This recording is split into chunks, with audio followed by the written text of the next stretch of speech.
बिस्मिल्लाहिर्रहमानिर्रहीम नहमदुहु व नुसल्ली अला मुहम्मद रसूलुल्लाहि करीम। ये प्रॉब्लम डिफरेंशियल कैलकुलस के application of differential equation chapter से है। For an electric circuit with circuit constants L R C the charge Q on the plate of condenser is given by L d square q over dt square plus R dq over dt plus 1 upon cq is equal to E sin omega t। यहाँ पर ये एक differential equation है, linear differential equation with constant coefficient है यहाँ पर। And the circuit is I is equal to d q over d t, इतना होता ही है, ये डेफिनेशन होती है इसकी आई की। The circuit is tuned to resonance. तो यहाँ पर लिखा हुआ है सर्किल इज ट्यून्ड, तो यहाँ पर सर्किल को या circle is turn to resonance, circuit को रेजोनेंस कराया जाता है। और हम लोग जानते हैं सो दैट ओमेगा स्क्वायर की वैल्यू तब हो जाती है 1/LC। यहाँ गिवन है, वैसे तो हम अगर नहीं भी देंगे तब भी हमें में ओमेगा स्क्वायर की वैल्यू 1/LC हो जाएगी।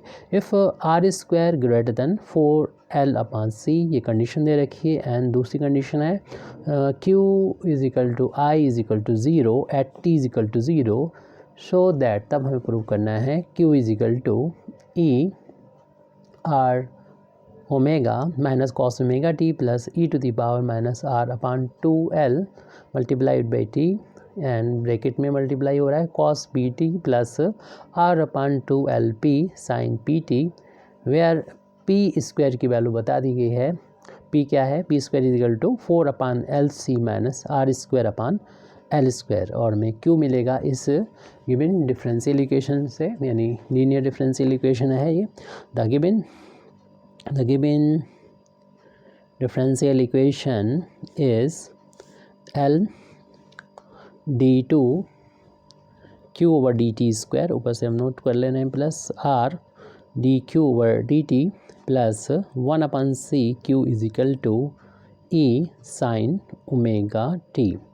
तो सबसे पहले इसको स्टैंडर्ड फॉर्म में कन्वर्ट करने के लिए पूरी इक्वेशन को L से, कैपिटल L से डिवाइड कर देंगे तो हमें मिलेगा d2q over dt square plus R upon L dq over dt plus 1/LC q is equal to E upon L sine omega t. तो यहाँ पर राइट हैंड साइड में अगर हम q को बाहर ले लेते हैं और तो हमें मिलेगा, या इससे पहले हम d ओवर dt को शॉर्ट नोटेशन कैपिटल D से डिनोट कर दें तो इसे लिखा जा सकता है, क्योंकि दो बार डिफ्रेंशिएशन हो रहा है तो इसे लिखा जा सकता है d2q plus R upon L dq plus 1/LC q is equal to E upon L sine omega T.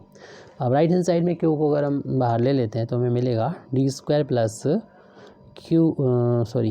Upon L d plus 1/LC, और हमने यहाँ पर q को बाहर ले रखा है राइट हैंड साइड में। ऑपरेटर ये बन जाएगा E upon L sine omega t. तो इस डिफरेंशियल इक्वेशन को सॉल्व करके हम q की वैल्यू को फाइंड कर सकते हैं। तो ये डिफरेंशियल इक्वेशन यानी linear differential equation with constant coefficient है।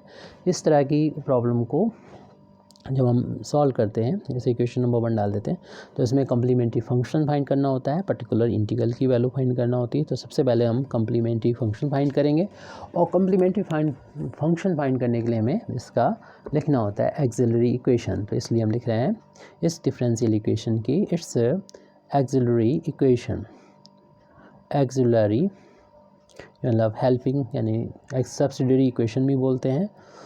तो x की एक्सिलरी इक्वेशन लिखेंगे, तो जहाँ पर भी आपको q के जो कोफिशिएंट जो कि हमारा d का फंक्शन है उसमें d नज़र आएगा, d की जगह पर आप m पुट कर देंगे, और d की जगह पर जहाँ पर d मिलेगा m पुट कर देंगे, और राइट हैंड साइड में 0 के बराबर लिख देंगे, तो ये हमारा एक्सिलरी इक्वेशन आ जाएगा। अब इस एक्सिलरी इक्वेशन को हम उमर खयाम मेथड से यानी क्वाड्रेटिक फार्मूले के यूज़ से हम इसको सॉल्व कर सकते हैं। सी दर्जा का भी फार्मूला कहलाता है ये ax² + bx + c = 0। तो हम लोग जानते हैं ये क्वाड्रेटिक फार्मूला होता है और यहाँ से x की वैल्यू क्वाड्रेटिक इक्वेशन है, ये क्वाड्रेटिक फार्मूला होता है -b ± (b² - 4ac/2a) हम लोग अच्छे तरीके से जानते हैं। तो यहाँ पर x की जगह पर अपना m है, तो m की वैल्यू इस फार्मूले से हम आसानी से फाइंड कर सकते हैं। m की वैल्यू -b मतलब m का जो कोफिशिएंट होगा जो कि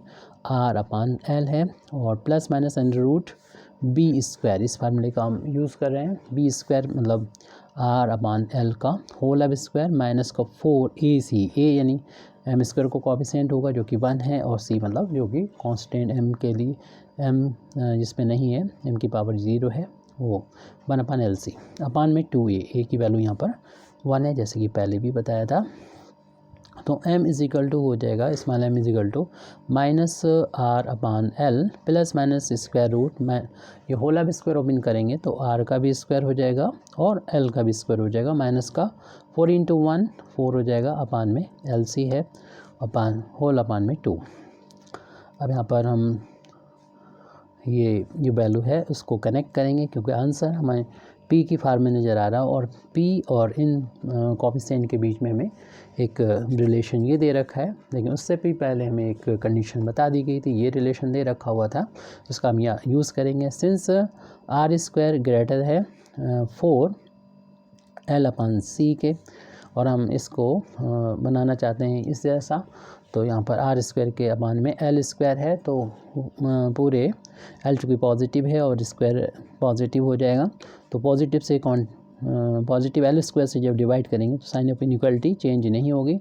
तो r² अपान l² ग्रेटर देन 4l/l²c, यानी l² से डिवाइड किया, l की एक पावर की कैंसिल हो जाएगी, तो हमें मिल जाएगा r² अपान l² ग्रेटर देन 4/LC। और इस जैसा बनाने के लिए इसको हम अगर लेफ़्ट हैंड साइड में ले आएँ तो ये r² अपान l² माइनस 4/LC, ये जो वैल्यू आई है इसको हम जब ट्रांसपोज किया लेफ्ट हैंड साइड में तो हमारे पास इधर कुछ नहीं बचा 0 के अलावा, तो हमने ये प्रूव कर दिया ये वैल्यू ग्रेटर देन 0 है, ये ग्रेटर देन 0 वैल्यू है, ये तो यहाँ से हमें पता हो गया पॉजिटिव वैल्यू है। लेकिन ये वैल्यू इससे p² से मैच करेगी अगर हम इस 4/LC को पॉजिटिव और इसको निगेटिव बना दें, तो इसलिए हम यहाँ पर कह सकते हैं कि m = हमको मिल गया है -r/l प्लस माइनस, अगर हम माइनस साइन को यहाँ पर से इस ब्रैकेट से बाहर ले लें तो ये टर्म प्लस हो जाएगा, इसको हम पहले लिख देते हैं 4/LC, और ये टर्म माइनस हो जाएगा, इसको हम बाद में लिख देते हैं r²/l², होल अपान में 2 था उसको नोट कर लिया है। m = और हमको बताया गया है ये वैल्यू जो है वो पूरी वैल्यू जो है p² के इक्वल है, इसकी यहाँ p² रख देंगे, minus r/l plus minus square root minus यहाँ पर 1 का इंटू मान सकते हैं, यानी -1 इंटू ये वैल्यू p² के इक्वल है अपान में 2। आपको मालूम है कि स्क्वायर रूट -1 आयोटा यानी i के इक्वल होता है, तो m की वैल्यू हो जाएगी -r/l plus minus square root -1 i होता है, और स्क्वायर रूट से ये p² बाहर हो जाएगा p की फॉर्म में, होल अपान में 2 है, इसको फिर हम अलग अलग भी कर लेंगे, तो m की वैल्यू हमको मिल जाएगी, m की वैल्यू मिल जाएगी माइनस ये वैल्यू थी, इसके डिनोमिनेटर में हमारा 2 से मल्टीप्लाई हो जाएगा, फर्स्ट वाले टर्म से अलग किया, और फिर प्लस माइनस i इसमें भी p अपान में 2 हो जाएगा। तो m की जो वैल्यू मिल रही है देख रहे हैं कॉम्प्लेक्स नंबर की फॉर्म में नज़र आती है हमें यहाँ पर, इसमें रियल पार्ट है और ये इमेजिनरी पार्ट है p/2, तो इस बेस पर हम कॉम्प्लीमेंट्री फंक्शन इसका लिख सकते हैं, जो गिवन डिफरेंशियल इक्वेशन थी, तो इसका कॉम्प्लीमेंट्री फंक्शन हो जाएगा e⁻ में लिख लिया जाता है, जो भी यहाँ पर रियल पार्ट होता है, यानी -r/2l, और इसमें इंडिपेंडेंट वेरिएबल जो कि हमारा यहाँ पर t था, तो उसमें यहाँ पर इसके साथ में मल्टीप्लाई हो जाएगा, और c1 यहाँ पर कंजुगेट की फॉर्म में m की वैल्यू है, 2 वैल्यू हैं, तो आएगा c1 जैसे कि फार्मूला होता है इस कॉम्प्लेक्स नंबर की फॉर्म में जब आता है ऐसे लिखा जाता है। कॉस रियल पार्ट वाला यहाँ हो जाता है, इमेजिनरी जो है वो कॉस के एंगल में p/2 और इसमें इंडिपेंडेंट वेरिएबल t से मल्टीप्लाई कर दिया जाएगा। इसी तरीके से यहाँ पर भी मल्टीप्लाई में आ जाएगा ये वैल्यू, फिर यहाँ पर प्लस आएगा c2 sine p/2 into T, यानी जैसे कॉस के लिए होगा वैसे साइन के लिए होगा। तो ये कम्प्लीमेंट्री फंक्शन तो हमारा आ चुका है।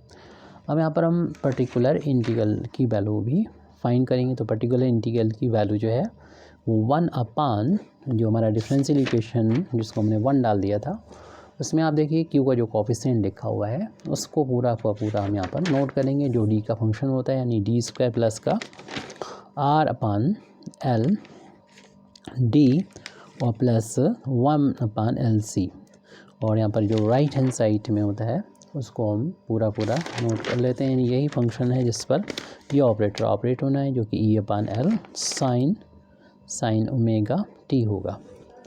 यहाँ पर इस क्वेश्चन में करेक्शन करना होगा क्योंकि ये दो अलग अलग तरह के क्वेश्चन हैं। जैसे कि यहाँ पर जो क्वेश्चन दे रखा था उसमें हम यहाँ पर बाद में दिखा देंगे, ये यहाँ पर अपान में 2 हो रहेगा और कुछ कंडीशन चेंज हो के, जैसे कि ये 4 यहाँ पर ना होता, यहाँ पर लिखा होता, फिर वो 2 नहीं आता यहाँ पर, तो इसके लिए बाद में वीडियो बना देते हैं। तो फिलहाल इसमें करेक्शन जो भी हमारा क्यू की वैल्यू होगी वो हमारा आंसर हो जाएगा। तो ये फंक्शन देखिए यहाँ पर जो कांस्टेंट है पहले तो इनको हम इस ऑपरेटर से बाहर ले लेते हैं जो कि E/L है, और जो बचेगा वो सिर्फ साइन का फंक्शन है। और जब साइन का फंक्शन होता है तो हम इसमें देखते हैं पी की वैल्यू को फाइंड करने के लिए कि d² देखते हैं।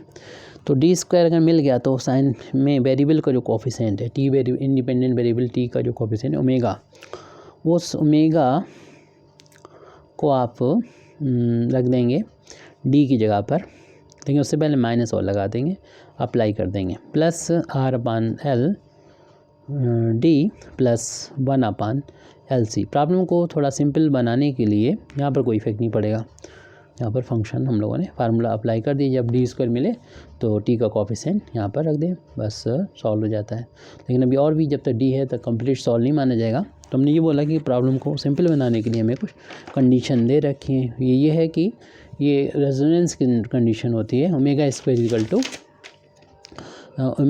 की वैल्यू 1/LC होती है। तो ये वैल्यू हम यहाँ पर अगले स्टेप में पुट कर देंगे। तो पर्टिकुलर इंटीग्रल की वैल्यू मिल जाएगी E/L 1/ω² की वैल्यू 1/LC होती है। तो यहाँ पर ये निगेटिव में है, और नेक्स्ट जो टर्म नज़र आ रहा है आपको 1/LC ये लास्ट वाला ये पॉजिटिव में है। तो ये प्लस माइनस टर्म जो होंगे दोनों कैंसिल हो जाएंगे। तो पर्टिकुलर इंटीग्रल की वैल्यू यहाँ पर आ गई E/L, तो 1/r/L d और ये साइन ओमेगा टी। तो ये L डबल अपन में इसका ऊपर जाके मल्टीप्लिकेशन हो जाएगा, या L से कैंसिल भी कर सकते हैं, L/R ऐसे करके लिख दें। तो 1/d ऑपरेटर बचा जो साइन पर ऑपरेट होगा, साइन ओमेगा टी पर ऑपरेट होगा। आपको मालूम है 1/d का मतलब क्या होता है, L से L कैंसिल हो गया तो ये E/R आ चुका है। 1/d का मतलब इंटीग्रेट करना होता है जो भी फंक्शन यहाँ पर लिखा हो, और इंडिपेंडेंट वेरिएबल t के रिस्पेक्ट में पर्टिकुलर इंटीग्रल की वैल्यू आ जाएगी। यहाँ पर पर्टिकुलर इंटीग्रल की वैल्यू आ जाएगी E/L। कोई भी आप कांस्टेंट इसमें ऐड नहीं करेंगे। साइन का इंटीग्रेशन हम लोग जानते हैं कि कॉस ओमेगा टी होता है, लेकिन ध्यान रहे कि जो भी वेरिएबल है टी उसका कोफिशिएंट देख लेते हैं, उससे हमें डिवाइड करना होता है। तो पर्टिकुलर इंटीग्रल की वैल्यू यहाँ पर आ चुकी है E/R ओमेगा, और ये कॉस ओमेगा टी, ये वैल्यू हमने यहाँ पर फाइंड कर ली है। अब हम क्यू की वैल्यू जो कि डिफरेंशियल इक्वेशन 1 था उसका सोल्यूशन है, जो कि कॉम्प्लीमेंट्री फंक्शन और पर्टिकुलर इंटीग्रल दोनों को ऐड करने पर मिलेगा। तो Q = कॉम्प्लीमेंट्री फंक्शन की जो वैल्यू है वो e⁻⁻r/2l t c1 cos of p/2 into t plus का c2 sine p/2 into t से लिख देंगे, प्लस पर्टिकुलर इंटीग्रल अभी फाइंड किया है, जो कि थोड़ा सा गलती हुई है कि कॉस साइन का जो इंटीग्रेशन होता है जैसा आपको मालूम ही है कि माइनस का होता है, तो ये माइनस साइन यहाँ पर आ जाएगा, तो इसमें से करेक्शन कर लें। तो पर्टिकुलर इंटीग्रल की वैल्यू जब यहाँ पर लिखें तो ये प्लस है, माइनस में बदल जाएगा E/R ओमेगा और कॉस ओमेगा टी। अब यहाँ पे जो कंडीशन दे रखी है वो हम तभी अप्लाई कर पाएंगे जब हम I की वैल्यू फाइंड करें, और I मिलेगा इसके डिफ्रेंसीशन से। तो इसका जब हम Q का T के रिस्पेक्ट में डिफ्रेंसीशन करेंगे, इसे इक्वेशन डाल देते हैं, इक्वेशन नंबर 2 डाल दें, क्योंकि अभी हमें C1 और C2 की वैल्यू भी फाइंड करना है, क्योंकि इसमें दे रखी है पर्टिकुलर कंडीशन। तो इसको डिफ्रेंसीशन जब करेंगे इसका T के रिस्पेक्ट में, और ये डिफ्रेंसीशन करने में हम देख रहे हैं कि दो फंक्शन का मल्टीप्लिकेशन है, तो फर्स्ट फंक्शन को हम इसको ऐसे ही रखेंगे, ये भी T का फंक्शन है, और सेकंड फंक्शन का जब डिफ्रेंसीशन करेंगे तो C1 कांस्टेंट है, कॉस का डिफ्रेंसीशन माइनस हो जाएगा साइन P/2 इंटू टी, और फिर इसका दोबारा से डिफ्रेंसीशन करेंगे तो हमको मिलेगा P/2 कांस्टेंट बाहर हो जाएगा और T का डिफ्रेंसीशन 1 हो जाएगा, प्लस का C2 इंटू ये साइन का डिफ्रेंसीशन कॉस हो जाएगा P/2 T, और इसमें मल्टीप्लाई में दोबारा से डिफ्रेंसीशन करेंगे तो P/2 आ जाएगा। ये तो हमारा फर्स्ट फंक्शन वैसा ही, सेकंड का डिफ्रेंसीशन प्लस अब सेकंड फंक्शन को वैसे ही रखते हुए, यानी C1 cos P/2 into t plus C2 sine P/2 into t, और जब इसका डिफ्रेंसीशन करेंगे सेकंड फंक्शन का तो E की पावर का जो भी डिफ्रेंसीशन होता है वो तो वही रहता है, लेकिन इसका जो कोफिशिएंट है, इसका जो भी पावर है ये T मान के किया है, लेकिन इसका दोबारा करेंगे तो ये -2R/2L कांस्टेंट है T की रिस्पेक्ट में 1 हो जाएगा। माइनस के बाद इसका इस टर्म का जब डिफ्रेंसीशन कर लिया यहाँ तक, तो फिर इसका करना है तो E/R ओमेगा तो कांस्टेंट है, कॉस का हो जाएगा माइनस का साइन ओमेगा टी, इतना हो जाएगा। ये माइनस माइनस प्लस हो जाएगा अगले स्टेप में, और हम कुछ कॉमन भी ले लेते हैं, dq/dt इक्वल टू ये चीज़ देखिए कॉमन आ जाएगी यहाँ पर। तो थोड़ा सा कुछ डायरेक्ट अगर हो सकेगा तो करने की कोशिश करते हैं कोफिशिएंट को कलेक्ट, लेकिन शायद वो भी ना हो पाए। इसका रीज़न ये है कि ये टर्म जो है वो कॉस C1 के साथ इधर साइन है इधर कॉस है, इसलिए ऐसा नहीं हो पा रहा है जैसे कि हम चाह रहे थे। थोड़ा कैलकुलेशन सिंपल हो जाए तो मुश्किल पड़ रहा है ऐसे। इसको फिर हम इसे इक्वेशन नंबर 3 डाल के ऐसे छोड़ देते हैं, क्योंकि हम कंडीशन अप्लाई कर देंगे तो ज़्यादा बेहतर रहेगा।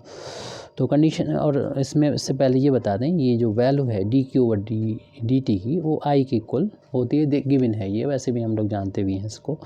तो पहले हम इक्वेशन नंबर 1 यानी 2 में पुट कर दें, पुटिंग t बराबर 0 जब रखेंगे तो q की वैल्यू भी 0, ये हमें गिवन है, ये हम रख देंगे इक्वेशन नंबर 2 में रखेंगे तो लेफ्ट हैंड साइड में 0, और जहाँ पर भी राइट हैंड साइड में हमको नज़र आ जाए t वहाँ 0 रखेंगे, तो e की पावर 0 रखने पर तो 1 हो जाएगा, तो छोड़ दीजिए उसको।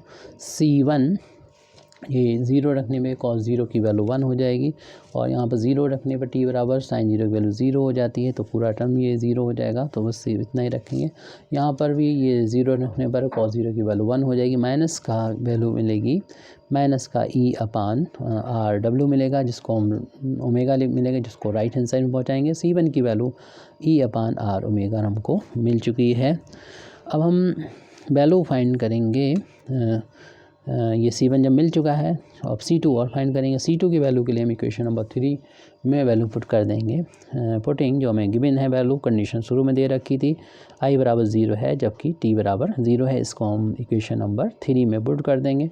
तो लेफ्ट हैंड साइड जो कि dq/dt जो कि I के बराबर, ये 0 हो जाएगा लेफ्ट हैंड साइड, और राइट हैंड साइड में जहाँ पर भी आपको नज़र आ जाए t वहाँ 0 रखेंगे तो ये वैल्यू 1 हो जाएगी, साइन वाले टर्म 0 हो जाएंगे क्योंकि साइन t की वैल्यू 0 होती। कॉस वाले टर्म ही हम यहाँ पर लिख देंगे, तो ये टर्म 0 हो चुका है, ये टर्म लिख देंगे जिसमें C2 का कोफिशिएंट मिलेगा, cos 0 की वैल्यू 1 बन जाएगी, बस P/2 मिल रहा हमको, और प्लस इस वाले नेक्स्ट वाले टर्म में हम इस ब्रैकेट को लिख रहे हैं, इसमें कॉस वाला ही बचेगा टर्म, तो उसको लिखेंगे। तो यहाँ पर साइन वाला तो 0 हो जाएगा, और ये थोड़ा सा हमने गलत लिख लिया है, ये C2 है यहाँ पर कॉस का टर्म, और C2 बचना भी ज़रूरी है क्योंकि C2 ही वैल्यू ही फाइंड करना है। प्लस फिर ऐसे इसमें करेंगे तो यहाँ पर C1 बच रहा है, और ये टर्म 0 का, लेकिन इस ब्रैकेट में मल्टीप्लाई हो रहा है, ये तो 0 हो जाए, मतलब 1 हो जाएगा वैल्यू टोटल e की पावर 0 रखने पर। ये कोफिशिएंट रह गया है, मल्टीप्लाई करना है -r/2l से, ये लास्ट टर्म भी 0 हो जाए क्योंकि t बराबर 0 पर sin 0 की वैल्यू 0 होती है। हमें अब C2 की वैल्यू फाइंड करना है, C1 की वैल्यू पुट करना होगी, तो 0 = ये C2 इंटू P/2 है, ये माइनस प्लस का माइनस का इंटू माइनस हो जाएगा। r/2l को हम पहले लिख देते हैं, और C1 की वैल्यू आप यहाँ पर लिख देंगे जो कि E/r ओमेगा है, और r से r देख रहे हैं कि कैंसिल हो रहा है, तो हमें इसको ट्रांसपोज कर देना चाहिए, और C2 मल्टीप्लाइड बाई P/2 की वैल्यू हो जाएगी इक्वल टू ये वैल्यू यानी E/2l ओमेगा या ओमेगा l। तो इस तरीके से C2 इंटू P/2 = E/ओमेगा l आ चुका है, ओमेगा l आ चुका है।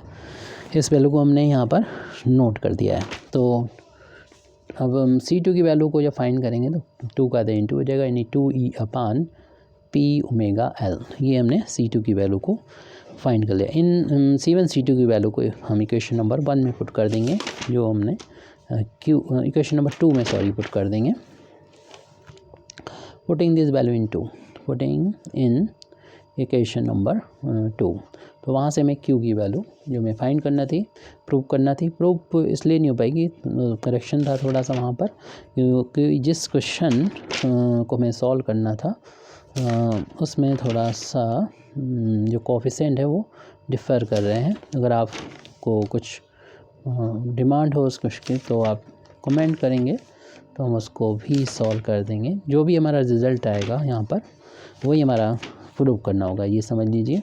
C1 की वैल्यू E/r ओमेगा है, और इसमें फिर इसके बाद इक्वेशन नंबर 1 में C1 की वैल्यू और सारी वैल्यू यहाँ पुट कर रहे हैं।